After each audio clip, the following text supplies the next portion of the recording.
수도권 브리핑입니다.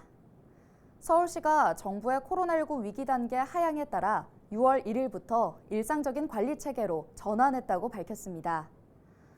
우선 확진자에게 부과되던 7일간의 격리 의무가 5일 권고로 전환됩니다. 다만 감염 취약시설 입소자와 의료기관 입원 환자는 7일 격리 권고가 유지됩니다. 선별진료소는 고위험군 중심의 PCR 검사 시행을 위해 보건소와 의료기관 선별진료소 운영은 유지하고 현재 2곳으로 축소된 임시 선별검사소는 5월 31일까지 운영한 후 중단될 예정입니다. 몰카와 스토킹, 초등생 추행 등 경기도청 공무원들의 일탈에 김동연 경기도지사가 무관용과 일벌 100개의 의지를 전했습니다. 김 지사는 31일 도청 대강당에서 열린 강연에서 의식하지도 못한 채 하는 것들이 상대편에게는 성희롱이 될 수 있고 성평등을 심각하게 위협할 수 있다고 말했습니다.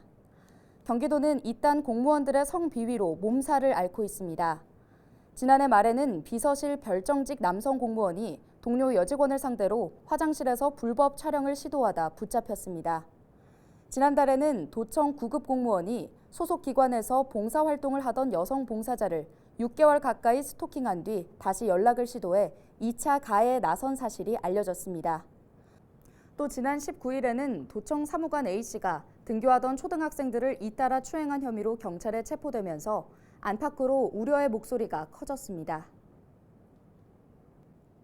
기후변화로 기온이 상승하면서 어려움을 겪는 농가가 많은데요. 딸기를 재배하는 농가도 마찬가지입니다. 고온 다습한 날씨가 빈번해지면서 탄저병이 발생할 확률이 높아지고 상품성이 떨어지기 때문인데요. 하지만 홍성에서 고온에서도 잘 버틸 수 있는 딸기 품종이 개발돼 눈길을 끌고 있습니다. 영상으로 준비했습니다.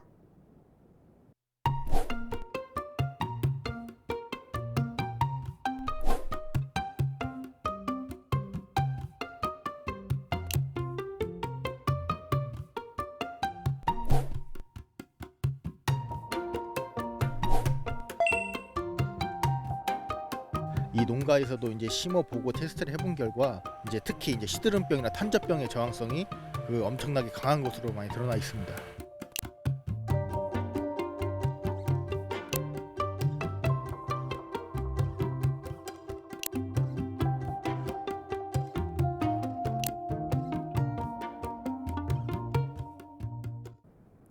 유정복 인천시장이 2년 연속 국비 6조 원 이상 확보를 위한 발걸음을 시작했습니다.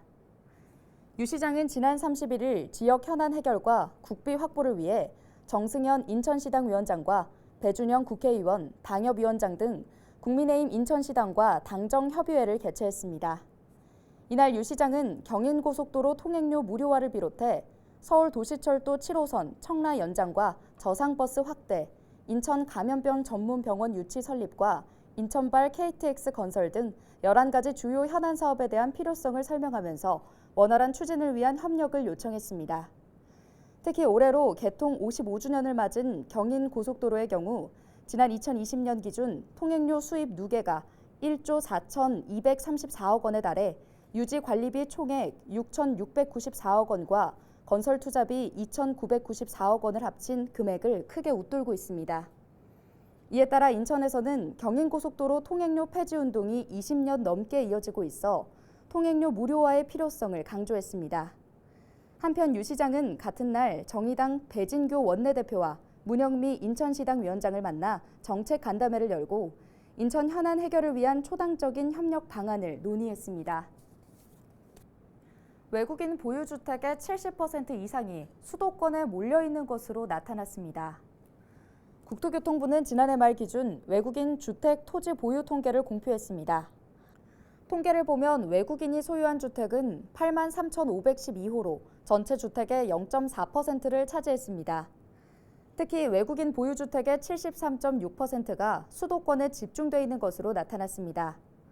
경기도가 전체의 37.8%인 31,582호로 가장 많았고 서울과 인천이 그 뒤를 이었습니다. 지금까지 수도권 브리핑이었습니다.